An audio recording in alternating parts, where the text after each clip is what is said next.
오늘도 주님께서 주신 귀한 하루를 감사로 은혜로 살아가시는 여러분들 되시기를 축복합니다.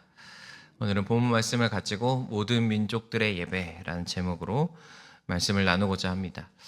오늘 시편은 누가 썼는지는 밝혀지지 않은 시편입니다. 보통 장막절 기간에 감사의 찬송으로 불렸다고 많이 전해지고 있습니다. 아마도 오늘 함께 본문 읽어봐서 느끼셨겠지만 복에 대한 언급이 있었기 때문이 아닐까 싶습니다. 오늘 시편의 시작인 1절 말씀의 경우는 어디서 많이 들어본 말씀과 같은 느낌인데 민수기에 등장하는 아론의 축복과 굉장히 닮아 있습니다. 우리 1절 말씀 한 번 더 같이 읽겠습니다. 하나님은 우리에게 은혜를 베푸사 복을 주시고 그의 얼굴빛을 우리에게 비추사. 하나님께서 우리에게 복을 주신다라고 고백하는 말씀인데 민수기에서 아론이 축복하는 말씀과 굉장히 닮아 있죠. 오늘 이 복을 주시다라는 뜻은 낮은 존재가 높은 존재를 향해 무릎 꿇다라는 뜻을 가지고 있습니다. 반대로 높은 사람이 이 단어를 사용할 경우에는 낮은 자에게 사용할 때는 그때야 비로소 복을 주다, 축복하다라는 의미를 가지고 있습니다. 그러니까 누가 쓰냐에 따라서 이 방향성이 좀 달라지는데 이걸 통해서 복이라는 것을 살펴볼 때 높으신 하나님께서 우리에게 은혜를 베푸시는 것이 바로 복이구나라는 것을 알 수 있죠. 하나님만이 우리에게 참된 복을 주시는 유일한 분이심을 믿습니다. 하지만 반대로 복을 받는 우리의 모습은 높으신 하나님께서 우리에게 줄 때 낮은 자가 이 단어를 사용할 때 무릎을 꿇다라는 뜻을 가지고 있잖아요. 겸손히 낮아지는 것이 우리의 모습이라고 할 수 있겠습니다. 왜냐하면 이 복은 자격이 있어서 받는 복이 아니라 하나님께서 우리에게 은혜로 베푸시는 복이기 때문입니다. 그래서 받는 것을 겸손히, 내가 자격을 갖춘 자가 아니고 하나님께서 일방적인 은혜로 주시는 복이기 때문에 낮아짐을 통해서 이 복을 진짜로 흘려보낼 수 있는 그런 자가 진정 복을 누리는 자가 아닐까라는 생각이 듭니다. 보통 이렇게 복에 대한 이야기를 하게 되면 어떤 재물이나 물질의 풍요에 대해 생각하는데 오늘 언급하는 이 복은 하나님이 나와 함께 하시는 것이 진짜 복이다라는 의미를 가지고 있습니다. 그의 얼굴빛, 하나님의 얼굴이 우리를 향해 비추시는 것을 기도하고 있기 때문입니다. 하나님께서 나를 외면하지 않으시고 바라보는 것, 마치 하나님을 사람과 같이 표현하고 있죠. 사실 하나님이 우리에게 정말 하늘에서 막 구름처럼 이렇게 오셔서 얼굴 모양으로 우리를 바라보신다 이런 건 아닐 건데 마치 하나님을 우리의 모습처럼 바라보고 또 하나님과 나와의 어떤 시선을 생각하면서 오늘 시편 기자가 고백하고 있는 것이죠. 복이 있는 것보다 복의 근원인 하나님이 우리와 함께 하시는 것이 더 중요한 줄로 믿습니다. 때문에 그것이 결국에는 하나님의 그 복의 근원이신 하나님이 우리와 함께 할 때 그 복이 우리에게 흘러오기 때문입니다.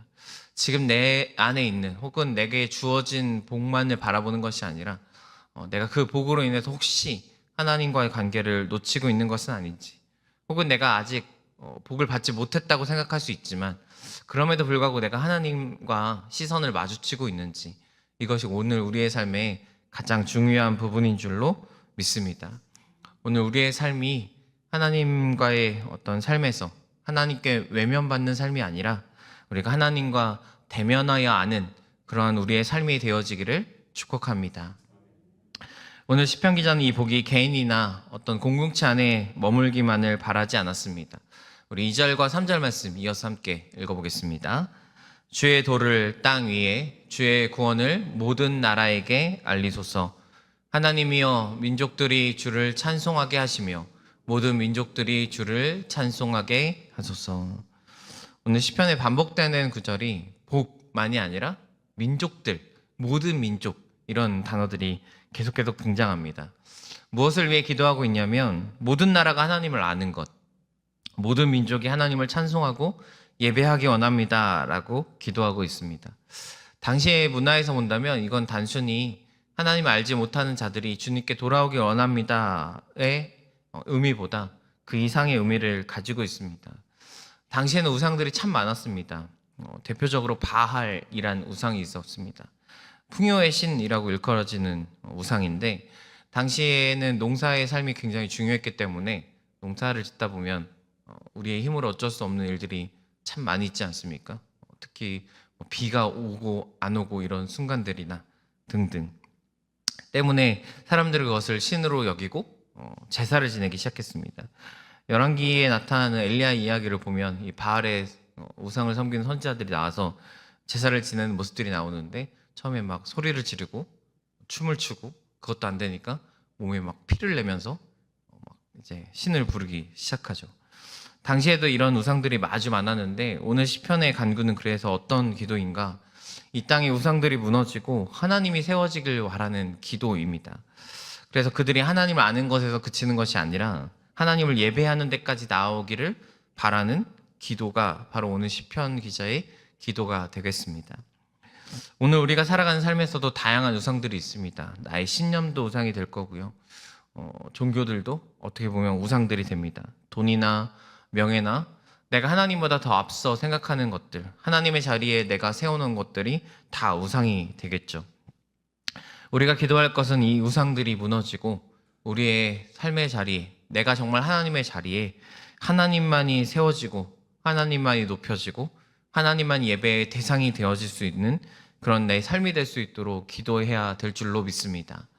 또한 우리가 이제 라이프 플러스 새생명 축제를 준비하고 또 그것을 위해 나아가고 있는데 우리가 작정한 새생명들의 삶이 정말 오늘 시편 기자의 고백처럼 주 앞에 돌아오는 삶이 되도록 그들이 하나님을 아는 것에서 그치는 것이 아니라 하나님을 예배하는 삶까지 나아갈 수 있도록 우리가 함께 기도해야 될 줄로 믿습니다.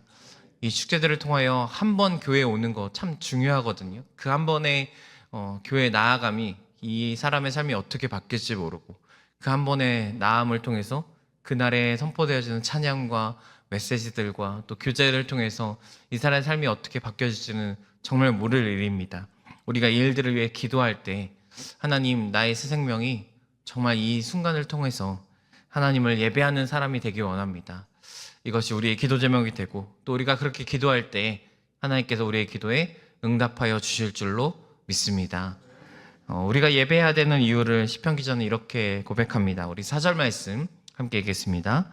온 백성은 기쁘고 즐겁게 노래할지니 주는 민족들을 공평히 심판하시며 ang의 나라들을 다스리실 것임이니이다. 우리의 하나님은 공평하시고 그 공평하심으로 우리를 다스리기 때문에 우리는 주님을 예배하고 찬양해야 합니다 라고 고백하고 있습니다. 공평이 무너진 세상, 정의가 무너진 세상 가운데 억울할 일 많고 참으로 답답할 일 많은 이 세상 가운데 그 공평함이 어디에 있는가? 바로 하나님께 있는 줄로 믿습니다. 세상에는 이 공평을 찾아가고 평등을 찾아가고 나의 삶의 평안을 찾아가는데 이 사람들이 알지 못하는, 찾지 못하는 그 공평을 갖고 있는 우리, 평안을 갖고 있는 우리가 마땅히 이 평안의 하나님을, 공평의 하나님을 전하고 이 공평의 하나님 안에서 함께 해야 되는 줄로 믿습니다.